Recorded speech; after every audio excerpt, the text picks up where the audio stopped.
Vamos dar continuidade ao estudo da Epístola aos Hebreus, esse maravilhoso livro do Novo Testamento que tantas preciosas verdades nos tem ensinado. Antes de relembrarmos o que foi tratado no último estudo, façamos a leitura do texto. Acompanhe, meu ouvinte, Hebreus, 3º capítulo, do verso 12 ao 19, em que a palavra de Deus diz assim: Tende cuidado, irmãos, jamais aconteça haver em qualquer de vós perverso coração de incredulidade que vos afaste do Deus vivo. Pelo contrário, exortai-vos mutuamente cada dia, durante o tempo que se chama hoje, a fim de que nenhum de vós seja endurecido pelo engano do pecado. Porque nos temos tornado participantes de Cristo, se de fato guardarmos firme até ao fim a confiança que desde o princípio tivemos. Enquanto se diz, hoje, se ouvirdes a sua voz, não endureçais o vosso coração, como foi na provocação. Ora, quais os que, tendo ouvido, se rebelaram? Não foram de fato todos os que saíram do Egito por intermédio de Moisés? E contra quem se indignou por 40 anos? Não foi contra os que pecaram, cujos cadáveres caíram no deserto? E contra quem jurou que não entrariam no seu descanso, senão contra os que foram desobedientes? Vemos, pois, que não puderam entrar por causa da incredulidade. Como pode-se perceber, o tema desta sessão final do 3º capítulo de Hebreus é a incredulidade. Para sermos mais específicos, incredulidade quanto à pessoa de Jesus Cristo. O autor sagrado usou os 6 primeiros versos da carta para demonstrar a superioridade incomparável de Jesus sobre Moisés, uma vez que Moisés era um servo e Jesus Cristo é Deus. Em seguida, o autor da epístola advertiu para o perigo da incredulidade quanto a Jesus Cristo e usou para isso uma citação do Salmo 95, tomando como exemplo a geração de israelitas adultos que saiu do Egito sob a liderança de Moisés.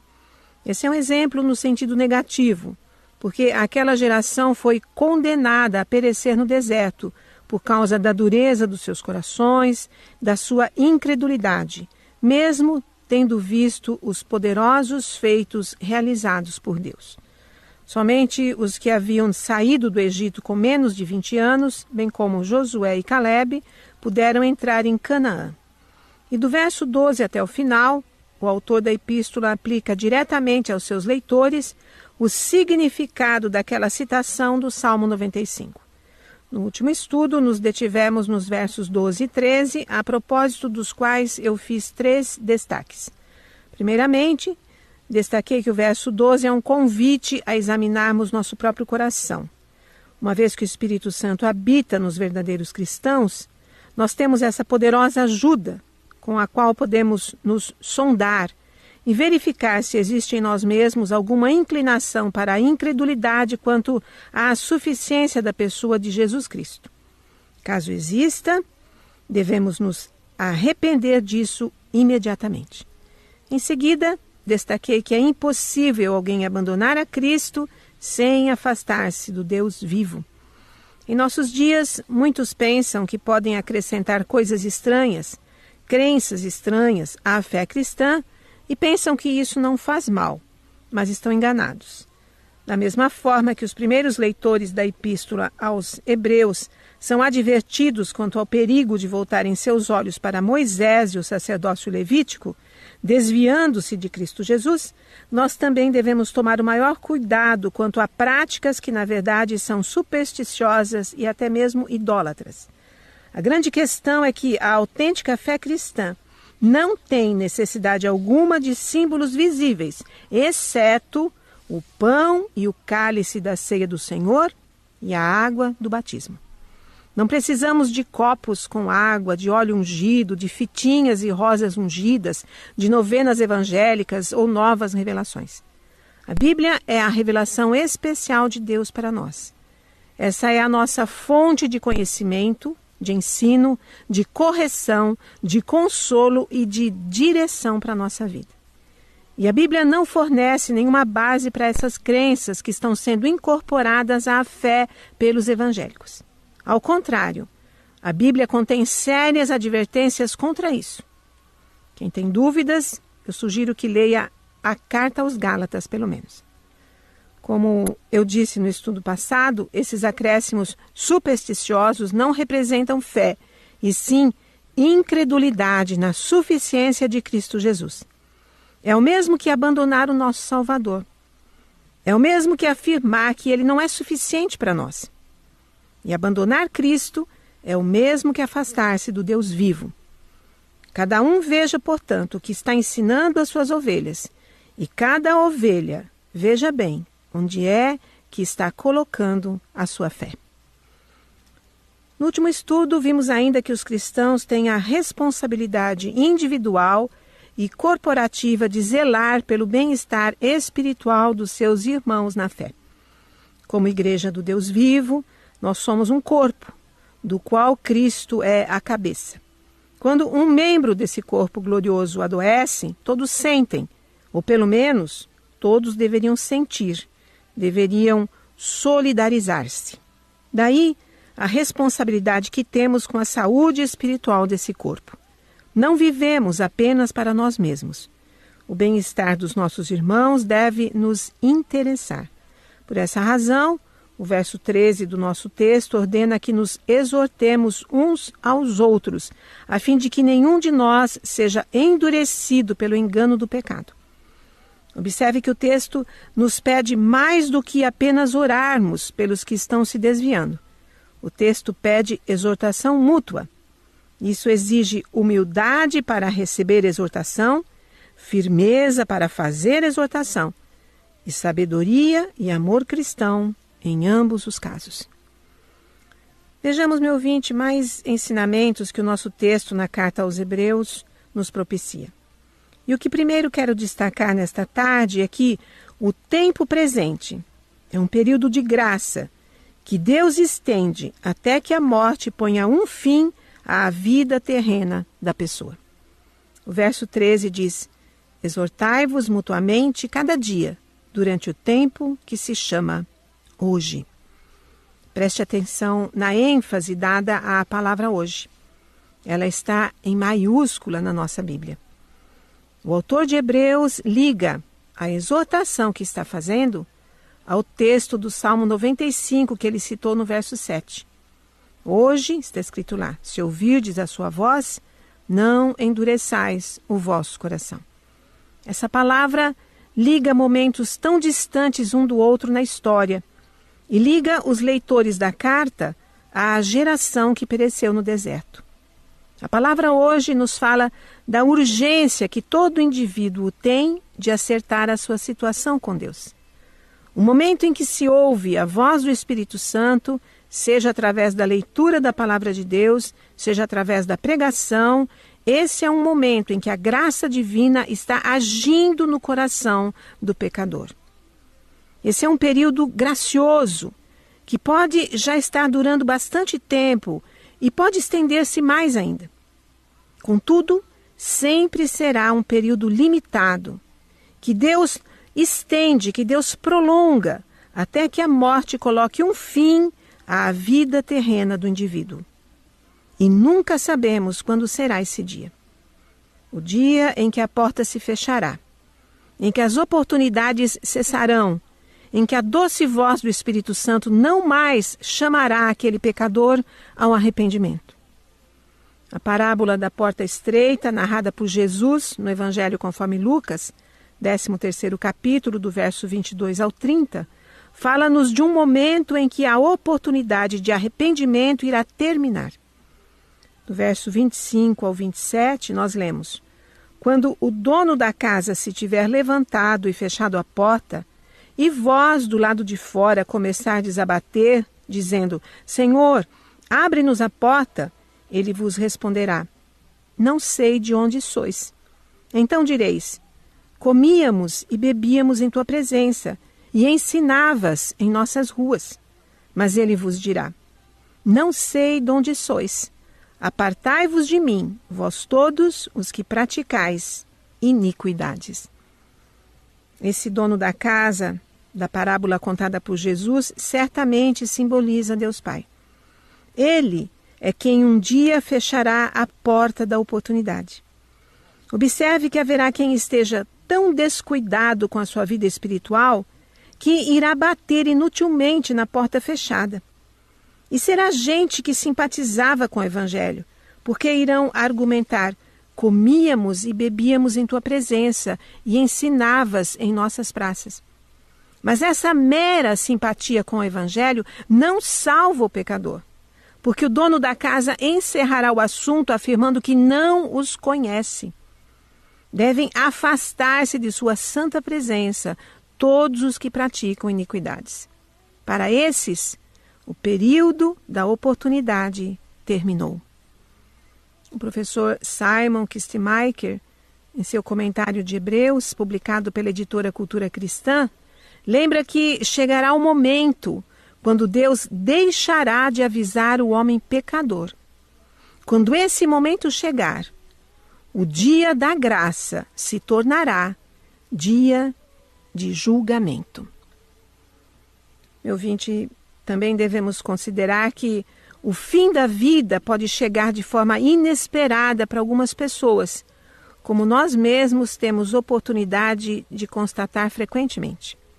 Assim sendo, não deixemos para amanhã as decisões que dizem respeito à nossa vida espiritual. Hoje é o dia da oferta da graça. Hoje é o dia do arrependimento, enquanto a porta está aberta, enquanto a voz do Espírito Santo está falando aos corações. A esse respeito, o reformador João Calvino, em seu comentário de Hebreus, publicado pela editora Fiel, afirma que é indispensável que aproveitemos bem tal oportunidade, porque se por indolência a deixarmos passar por nós, lamentaremos inutilmente sua perda no futuro. Como disse Cristo, andai enquanto tendes a luz, para que as trevas não vos apanhem, como está em João, capítulo 12, verso 35. A partícula enquanto, aí no nosso texto, implica que a oportunidade nem sempre se fará presente, se formos morosos em atender à voz de Deus enquanto nos chama. No momento, Deus se põe a bater à nossa porta. Se não a abrirmos para Ele, virá o tempo em que Ele, por sua vez, nos fechará a porta do seu reino. Então, aqueles que menosprezam a graça que hoje lhes é oferecida, descobrirão que seus gemidos são demasiadamente tardios. E assim, já que não sabemos se é da vontade de Deus continuar nos chamando no dia de amanhã, então não protelemos. Ele nos chama hoje. Que nossa resposta seja mais prontamente possível. A fé não existe, exceto onde haja tal prontidão em obedecer. Preste atenção nessa última frase de Calvino, meu ouvinte. A fé não existe, exceto onde haja tal prontidão em obedecer. O segundo ensino que desejo destacar do texto de Hebreus é que o pecado é o agente enganador da parte de Satanás. Veja o que diz o final do verso 13. A fim de que nenhum de vós seja endurecido pelo engano do pecado. O professor Simon observa que Satanás envia o pecado como um agente enganador, escolhendo indivíduos aqui e ali, procurando levar os crentes para fora do caminho. É o que vemos na parábola do semeador, com a semente que caiu entre espinhos. Em Mateus 13, verso 22, o Senhor Jesus disse que o que foi semeado entre os espinhos é o que ouve a palavra, porém os cuidados do mundo e a fascinação das riquezas sufocam a palavra e ela fica infrutífera.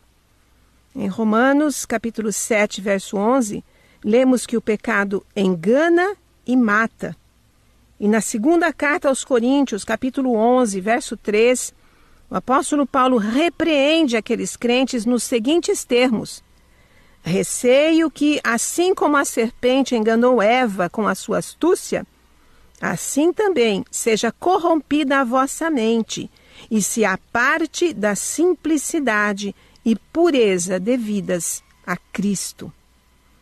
Na carta aos Colossenses, segundo capítulo, verso 8, temos outro alerta contra o engano do pecado. Cuidado, que ninguém vos venha a enredar com sua filosofia e vãs sutilezas, conforme a tradição dos homens, conforme os rudimentos do mundo, e não segundo Cristo. O professor Simon afirma que o pecado entra enganando ao seduzir o crente a trocar a verdade de Deus por uma mentira. O pecado se apresenta como algo atrativo e desejável. Por causa de sua aparência, como está em 2 Coríntios 11:14, o próprio Satanás se disfarça como um anjo de luz. O pecado é um poder extremamente perigoso que confronta o crente. Ele sempre ataca o indivíduo, assim como os lobos atacam a ovelha que está sozinha. O autor de Hebreus está totalmente ciente do poder enganador do pecado dirigido a indivíduos. Por essa razão, ele enfatiza a necessidade de prestar atenção a cada pessoa na igreja. Ele diz repetidamente: nenhum de vós, isto é, nem um só de vós. Isso está aqui no nosso texto de Hebreus 3, versos 12 e 13, e ele vai falar também no próximo capítulo, no primeiro verso. O pecado é considerado um agente que endurece o coração do homem. Observe que o verbo endurecer é apresentado na voz passiva, de modo que nenhum de vós seja endurecido pela aparência enganosa do pecado. O endurecimento é demonstrado pela recusa em escutar a voz de Deus e por um desejo determinado de agir contrário a tudo que é classificado como fé e fidelidade. Como um agente de Satanás, astuto e enganador, o pecado entra no coração do homem e ali produz o crescimento e o desenvolvimento da incredulidade, que se torna evidente no endurecimento das artérias espirituais. E aí o coração fica endurecido. Observe, meu ouvinte, que quando o professor Simon pede a nossa atenção para o fato de que o verbo endurecer está na voz passiva, ele está demonstrando que o crente, quando é confrontado pelo pecado, pode tomar duas atitudes. Pode reagir ou não reagir. Mas, se não reagir, estará assumindo uma atitude passiva. Estará deixando-se levar, deixando-se conduzir docilmente pelo pecado. Porém, quanto a Deus, a atitude desse crente não será passiva, e sim ativa, pois ele se recusará a escutar a voz que constantemente o chama ao arrependimento. Lembremos que o pecado é o agente enganador da parte de Satanás. Contudo, nós fomos criados por Deus à sua imagem e semelhança, com capacidade para raciocinar e tomar decisões. Somos responsáveis diante dele. E a palavra sagrada nos garante em 1 Coríntios 10, 13, que não nos sobrevém tentação que não seja humana, mas Deus é fiel e não permitirá que sejamos tentados além das nossas forças. Pelo contrário, juntamente com a tentação, nos proverá livramento, de modo que a possamos suportar. Temos essa garantia de que Satanás nos tentará apenas até um limite. Jamais seremos tentados como foi nosso amado Salvador. Assim sendo, não sejamos passivos diante das suas investidas. Sigamos a recomendação bíblica em 1 Pedro, capítulo 5, versos 8 e 9. Sede sóbrios e vigilantes. O diabo, vosso adversário, anda em derredor, como um leão que ruge, procurando alguém para devorar. Resisti-lhe firmes na fé. E isso nos leva ao terceiro destaque deste estudo no texto de Hebreus. É que Deus dirige-se a nós constantemente por meio da sua palavra, a fim de que vivamos pela fé em Cristo.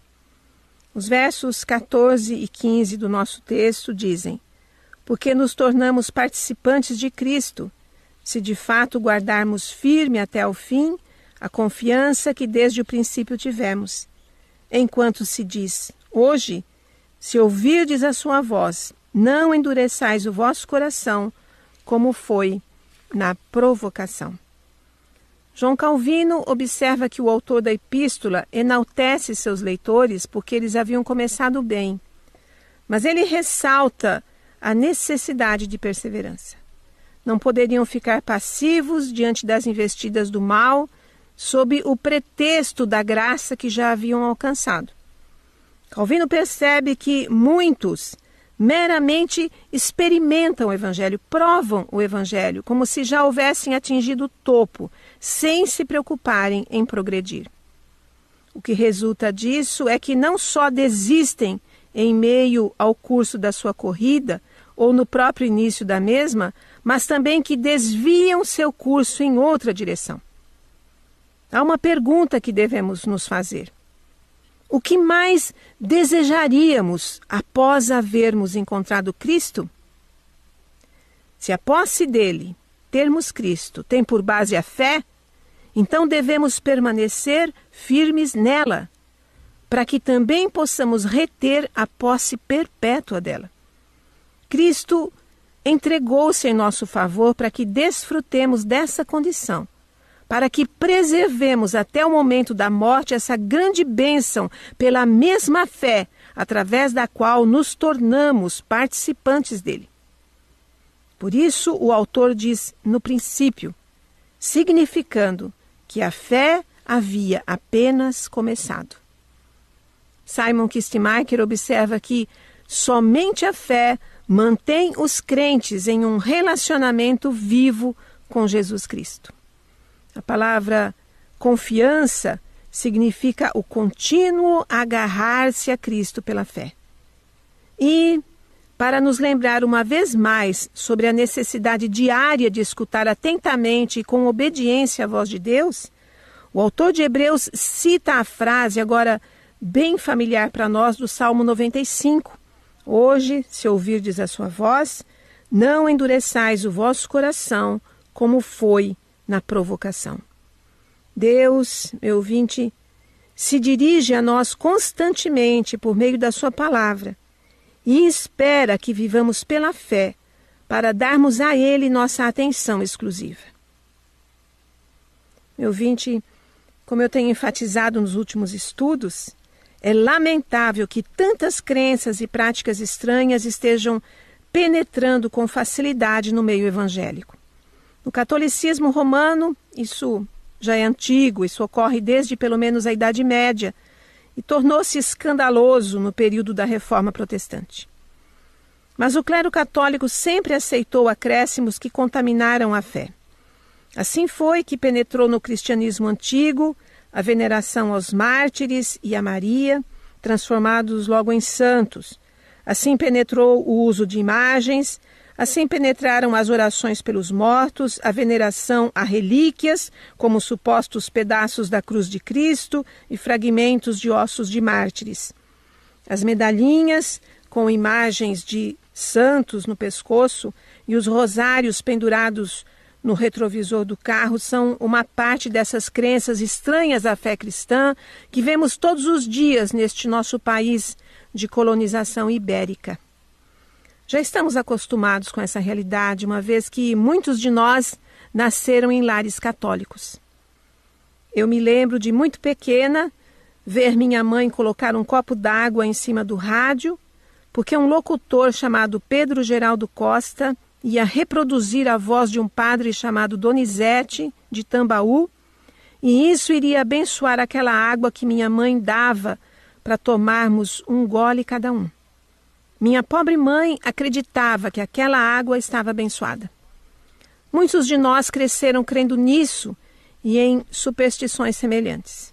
Mas como diz a Escritura Sagrada em Colossenses, 1º capítulo, versos 13 e 14, Deus nos libertou do império das trevas e nos transportou para o reino do Filho do seu amor, no qual temos a redenção, a remissão dos pecados. Os crentes, Os cristãos verdadeiros, meu ouvinte, foram libertados desse mundo de superstições, de esquisitices, de trevas espirituais. Éramos idólatras. Nos comovíamos olhando para aquela água no copo, para aquelas figurinhas de santinhos que nos eram dadas, para aqueles galhos secos benzidos no domingo de Ramos e que nossas mães guardavam e queimavam para Santa Bárbara nos dias de tempestade. Nós éramos idólatras e éramos ensinados a continuar sendo assim. Mas Deus teve misericórdia de nós e nos libertou da ignorância em que vivíamos. No reino do Filho do seu amor não existem trevas, e sim apenas luz. Como podem alguns que provaram dessa radiante luz voltar a práticas idólatras? Em 1 Coríntios, 6º capítulo, verso 11, consta que alguns de nós foram assim, mas foram lavados, mas fomos santificados, mas fomos justificados no nome do Senhor Jesus Cristo e no Espírito do nosso Deus. E em Efésios, 5º capítulo, verso 8, consta que nós éramos trevas, porém agora somos luz no Senhor. Andemos como filhos da luz. Uma pergunta surge naturalmente. O que leva um crente a apegar-se a símbolos, a crenças que a Bíblia não recomenda e não ensina? E a resposta está implícita no texto que estamos estudando de Hebreus. A resposta é que quando o crente não atenta para a palavra de Deus, a sua confiança em Cristo Jesus começa a migrar para outras pessoas e outras coisas. Infelizmente, muitos crentes em nossos dias descuidam seriamente do estudo da palavra sagrada, com grave prejuízo para a sua própria alma. Eu me atrevo a dizer que muitos pastores não estudam a palavra antes de fazer uma pregação, confiando que Deus irá lhes revelar tudo o que tiverem que falar. Isso não é confiança, meu ouvinte. É preguiça, é desleixo, é irresponsabilidade, é falta de temor ao Senhor e falta de respeito e consideração para com as ovelhas. Somente o menosprezo com a preciosa Bíblia, o livro dos livros, o livro por excelência, somente esse menosprezo pelo conhecimento da vontade de Deus revelada pode explicar os absurdos que temos visto no meio evangélico. Existem líderes que são mais importantes em suas denominações do que o Senhor Jesus. Líderes cuja palavra pesa mais para os seus seguidores do que a Bíblia. E crentes que passam a adotar as novidades que seus líderes lhes trazem sem passá-las pela peneira da palavra de Deus, sem verificar se aquilo foi recomendado pelo Senhor. Se não é um acréscimo espúrio que vai contaminar a fé, que vai levar o crente a desviar seus olhos de Jesus e fixá-los em coisas, em pessoas, em revelações humanas. O momento é grave, meu ouvinte. Se não houver um retorno urgente à pureza do cristianismo bíblico, em algumas décadas o que teremos em nosso país será apenas um arremedo de igreja. Precisamos de mais e mais estudo sério da Bíblia, mais e mais amor a essa preciosa palavra, mais temor de Deus no coração dos crentes, mais discernimento e mais fé na suficiência de Cristo Jesus, nosso Senhor. Deus dirige-se a nós constantemente por meio de sua palavra. Não sejamos surdos ou indiferentes à sua voz. No próximo estudo, entre outros pontos, veremos que a incredulidade na suficiência de Cristo rouba Deus de sua glória e rouba o incrédulo do privilégio de ser abençoado. Ao Senhor seja todo o louvor, toda a honra e toda a glória, hoje e sempre. Amém.